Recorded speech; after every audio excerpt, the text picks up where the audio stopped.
జగిత్యాల జిల్లా కొండగట్టులో పెద్ద హనుమాన్ జయంతి వేడుకలు ఘనంగా జరుగుతున్నాయి. వేలాది మంది భక్తులు స్వామివారిని దర్శించుకుంటున్నారు. మాలదారులైన భక్తులు కొండకు చేరుకుని మాల విరమణ చేస్తున్నారు. కొండగట్టు ఆలయంలో కొనసాగుతున్న భక్తుల రద్దీపై మరిన్ని డీటెయిల్స్ వెంకటేష్ అందిస్తారు.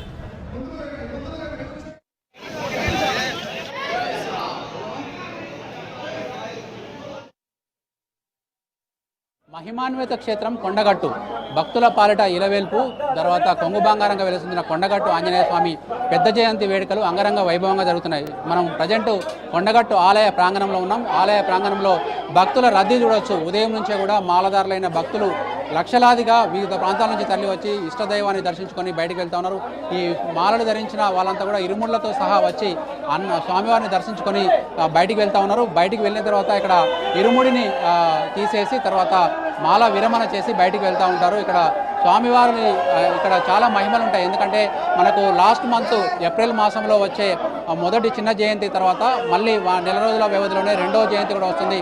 మొదటి జయంతికి రెండవ జయంతికి కూడా ఇక్కడ ప్రత్యేకతలు ఉన్నాయి. కొండగట్టులో హనుమంతునికి మాత్రమే రెండు జయంతులు అంటే రెండు జన్మదినాలు జరుగుతూ ఉంటాయి. మొదటి జన్మదినం ఆంజనేయ స్వామి జన్మించిన రోజైతే రెండవ జన్మదినం రావణాసురుని చెరలో ఉన్న సీతమ్మ జాడను ఆంజనేయును కనిపెట్టిన రోజుగా కూడా చెప్తూ ఉంటారు. ఈరోజు మనకు వైశాఖ మాసంలో వచ్చే పెద్ద జయంతి. ఈ పెద్ద జయంతి సందర్భంగా కూడా ప్రత్యేక పూజలు ఉదయం నుంచి కూడా జరుగుతూ ఉన్నాయి. స్వామివారి క్షేత్రంలో జరిగే పూజలతో పాటు యాగశాలలో కూడా ప్రత్యేక పూజలు జరుగుతూ ఉన్నాయి. ఇప్పటికే భద్రాచల శ్రీరాముల వారి నుంచి పట్టు వస్త్రాలు వచ్చాయి. ఇక్కడికి పట్టు వస్త్రాలను స్థానిక ఎమ్మెల్యే మేడిపల్లి సత్యం స్వామివారికి సమర్పించారు. 3 రోజుల పాటు జరుగుతున్న ఈ వేడుకలకు సంబంధించి లక్షలాదిగా ఇప్పటికే భక్తులు వచ్చి స్వామివారిని దర్శించుకుంటున్నారు. చాలా పెద్ద ఎత్తున క్యూ లైన్ ఉంది. దాదాపు 4-5 గంటల పాటు దర్శనాలు కొనసాగుతుండడంతో వారిని కంట్రోల్ చేసే భాగంగా మనకు వెంటనే దర్శనాలు చేపిస్తూ కూడా బయటికి వెళ్తూ ఉన్నారు. భక్తి పారవశ్యంతో భక్తులంతా ఇష్ట దైవాన్ని దర్శించుకొని తన ఆనందాన్ని మదిలో నింపుకొని బయటికి వెళ్తూ ఉన్నారు. వీళ్ళంతా భక్తులు కూడా చాలా దూరం నుంచి వచ్చిన భక్తులు ఉన్నారు. వాళ్ళందరూ కూడా మనకు కొండగట్టు ఆంజనేయ స్వామి మహిమలతో పాటు క్షేత్ర ప్రాశస్త్యం కావచ్చు, స్థల పురాణం కావచ్చు చాలా విశేషంగా ఉంటుంది. మనకు ఈ విశేషమైన స్థల పురాణం ప్రకారం దాదాపు 100 ఏళ్ల క్రితం ఇక్కడ ఒక సంజీవుడు అనే ఒక పశువుల కాపరి ఇక్కడ పశువులు కాస్తుండగా తన కలలో స్వామివారు కనిపించి ఇక్కడే నేను స్వయంభూగా వెలిశాను, తనకు ఒక ఆలయం నిర్మించాలని చెప్పినప్పుడు ఆలయం కట్టించాలని చెప్పి కూడా చెప్తా ఉన్నారు.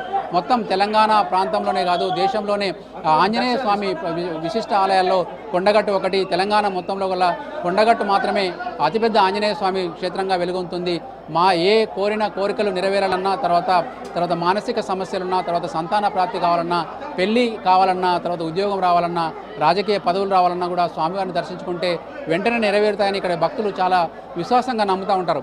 అట్లాంటి విశ్వాసం ఉన్న భక్తులంతా కూడా మాల వేసుకొని అవి నెరవేరిన తర్వాత మాల విరమణ చేసి వెళ్తూ ఉంటారు. సాధారణ భక్తులు మంగళవారాల్లో ఎక్కువ వస్తారు. అదేవిధంగా శ్రీరామనవమి సందర్భం కూడా ప్రత్యేక పూజా కార్యక్రమాలు ఇక్కడ జరుగుతూ ఉంటాయి. ఈరోజు రాత్రి వరకు కూడా ఇట్లాగే దర్శనాలు కొనసాగే అవకాశం కనిపిస్తూ ఉంది. కెమెరామెన్ కవికుమార్తో వెంకటేష్, V6 న్యూస్, కొండగట్టు ఆలయం నుంచి.